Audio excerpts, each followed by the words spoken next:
प्रिय छात्र अध्यापिकाओं, आज के ऑनलाइन क्लास में आप सभी का हार्दिक स्वागत है। मैं सुनीता चौधरी आज आपके समक्ष आपके पेपर 4 पाठ्यक्रम से परिभाषा को लेकर उपस्थित हूँ। छात्राओं, इसमें आज हमारा जो शिक्षण बिंदु है वो है स्वरों का वर्गीकरण। अब स्वरों के वर्गीकरण में हमने मात्रा की स्थिति के आधार पर या वर्णों के उच्चारण में लगने वाले समय के आधार पर वर्गीकरण आपको पढ़ाया था और आज हम पढ़ेंगे ओष्ठ की आकृति के आधार पर वर्गीकरण। तो हम यहाँ पढ़ रहे थे स्वरों का वर्गीकरण।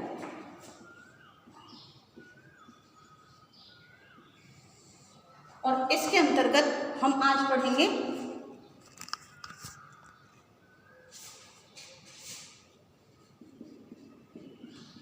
ओष्ठ की आकृति के आधार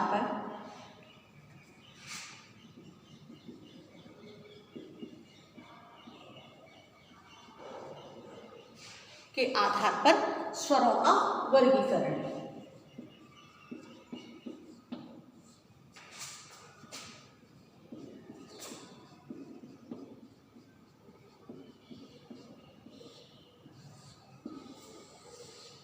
देखिए छात्रों, हमने अभी आपको बताया था कि किसी भी वर्ण का जब हम उच्चारण करते हैं तो उसमें मात्रा के आधार पर या उच्चारण में जो समय लगता है उसके आधार पर वर्गीकरण किस प्रकार होता है। और आज हम देखेंगे कि ओष्ठ की आकृति के आधार पर स्वरों का वर्गीकरण कैसे होता है। तो किसके आधार पर पढ़ेंगे आज हम? ओष्ठ के आधार पर कि ओष्ठ की आकृति से हम स्वरों को कितने भागों में बांट सकते हैं। तो देखिए, ओष्ठ की आकृति के आधार पर हम स्वरों को 2 भागों में बांट सकते हैं, वृत्ताकार और अवृत्ताकार। वृत्ताकार और अवृत्ताकार 2 भागों में हम इसको बांट सकते हैं। अब इसको समझने के लिए हम देखें कि जैसे मान लीजिए, दिखाई दे रहा है? हाँ, ये हमारा मुंह है, ठीक है। जब हम अभी ये बंद की स्थिति में है और जब हम वर्णों का उच्चारण करते हैं तो हमारा मुंह कितना खुलता है और कितना बंद होता है, उस आकृति पर वृत्ताकार देखिए वृत्त होता है इस तरह से, ठीक है।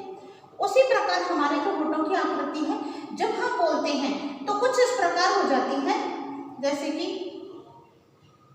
ये ऊपर का होठ होता है और जब आकृति होती है तो कुछ इस तरह से होठ हो जाता है, बोलते हैं तो इस, ठीक है। तो हम इसको ऐसे भी समझ सकते हैं कि जब हमारे होठ इस तरह से हो जाते हैं तो एक वृत्त सा बन जाता है। कैसा बन जाता है? एक वृत्त जैसा बन जाता है। तब उन वर्णों को हम कहते हैं वृत्ताकार। अब इस वृत्ताकार में हमारे कौन कौन से वर्ण होते हैं? अब इसको देखो, वृत्ताकार को हम जब हमारा मुख वृत्तमुखी हो जाए, वृत्त के जैसा हो जाए, तब हम उसको वृत्तमुखी भी कह सकते हैं,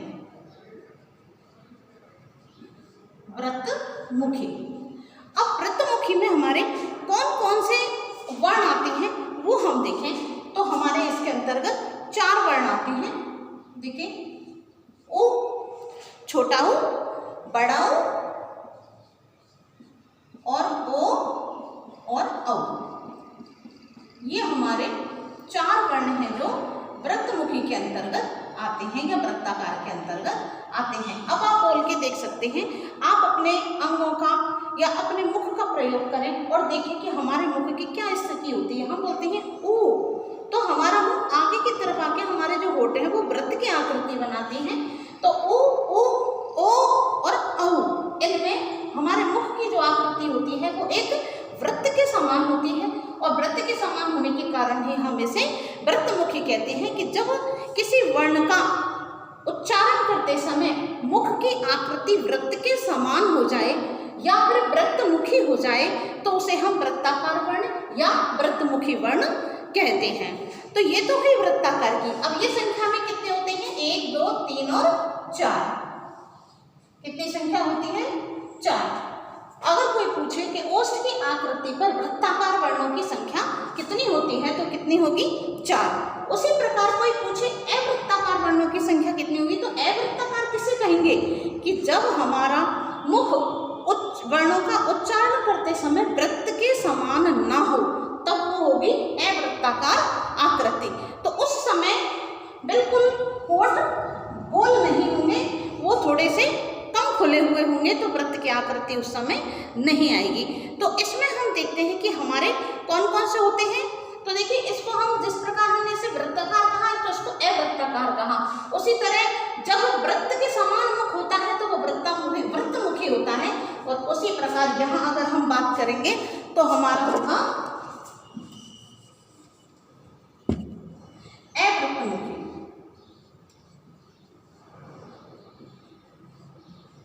कभी कभी आपके एग्जाम में विलोम शब्द आते हैं, उसकी वजह से हम इनके पर्यायवाची आपको बताते हैं कि वृत्ताकार का होगा विलोम अवृत्ताकार और वृत्तमुखी का होगा अवृत्तमुखी। कहीं इस प्रकार नहीं कि वृत्तमुखी का क्या होगा अवृत्ताकार और वृत्ताकार का नहीं, इस तरह से नहीं होगा।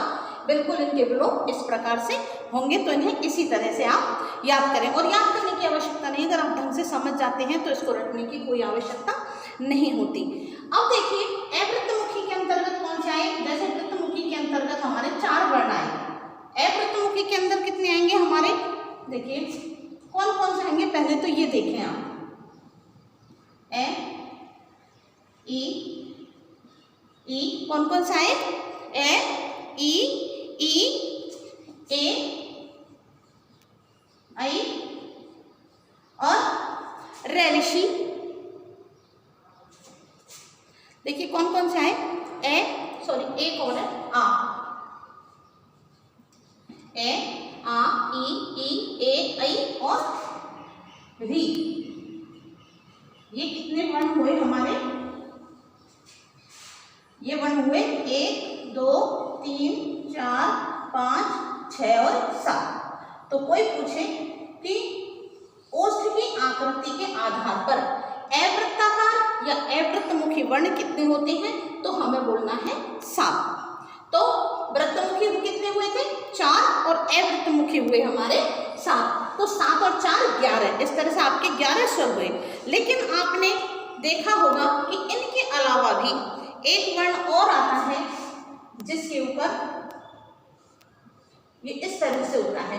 अब इसी का एक सिंबल और होता है जिसको हम ये कहते हैं। तो इन दोनों में क्या अंतर है, इसको हम अभी आपको समझाने का प्रयास करते हैं।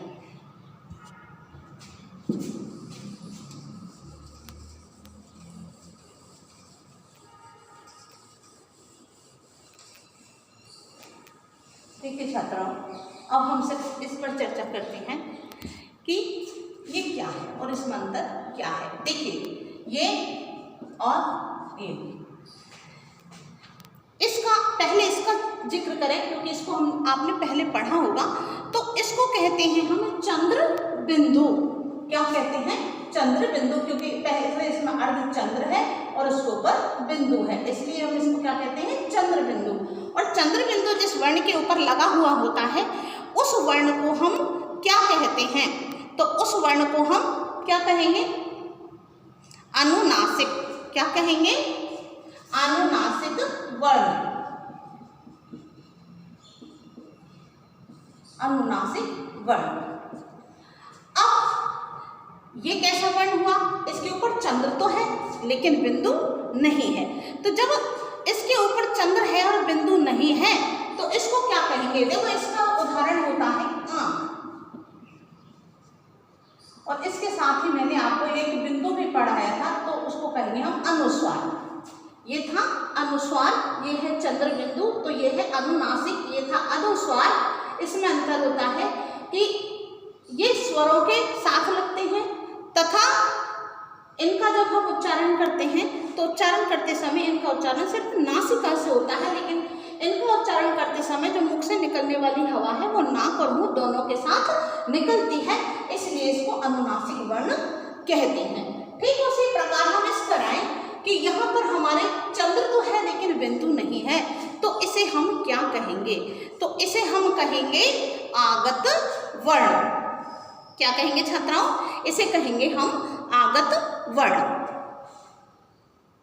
ये है हमारा आगत वर्ण। अब ये प्रयोग कहाँ होता है?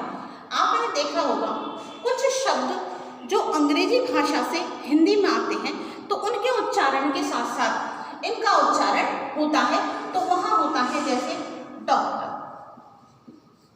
अब इसका जो उच्चारण होगा वो होगा ओ, ना कि आ। इसका होता है ओ। तो बहुत से लोग डॉक्टर बोलते हैं लेकिन वो गलत है, ये होगा डॉक्टर। तो इनको हम क्या कहेंगे? इनको हम आगत वर्ण कहेंगे। और भी इसके कई नाम हैं, जैसे इसको हम विदेशी वर्ण भी कहते हैं क्योंकि ये विदेशी भाषाओं से आया है। जिस वर्ण के ऊपर ये लग जाए चंद्र, खाली चंद्र लग जाए, तो वो उसको आगत वर्ण बना देता है या आगत मात्रा बना देता है। और ये होंगे आगत स्वर और ये होंगे इसी को कहेंगे हम विदेशी स्वर या फिर इसी को कहेंगे हम मेहमान स्वर। तो देखिए अब प्रश्न आता है कि हम इसको किसके अंतर्गत, इसकी जो काउंटिंग है वो किसके अंदर माना जाएगा?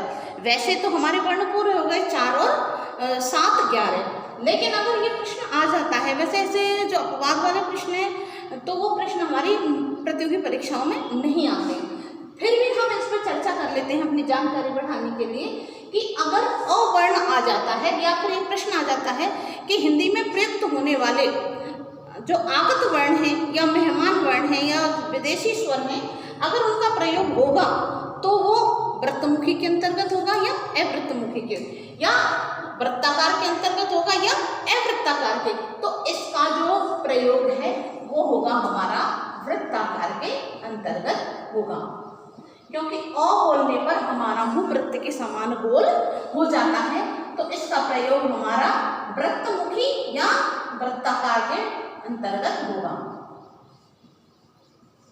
अब आपने देखिए कौन कौन सी चीज जानी। हमने जाना इसके अंतर्गत कि जो ओष्ठ की आकृति पर हमारे स्वर हैं उनका वर्गीकरण कितने रूपों में होता है? तो 2 रूपों में होता है, वृत्तमुखी और अवृत्तमुखी।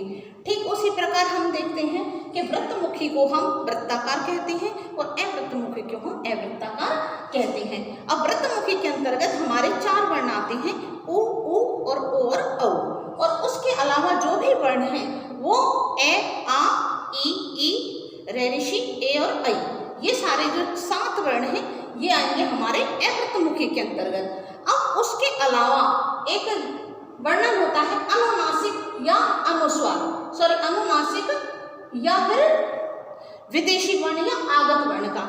तो जब प्रश्न आता है कि आगत वर्ण किसके अंतर्गत आएगा, तब हमें लिखना है कि आगत वर्ण का जो प्रयोग है वो वृत्ताकार या वृत्तमुखी के अंतर्गत आएगा। तो छात्राओं हमने जाना कि ओष्ठ की आकृति पर हमारे वर्णों के प्रकार कितने होते हैं। तो आज के लिए बस इतना ही। कल एक नए टॉपिक के साथ फिर मुलाकात होगी। धन्यवाद।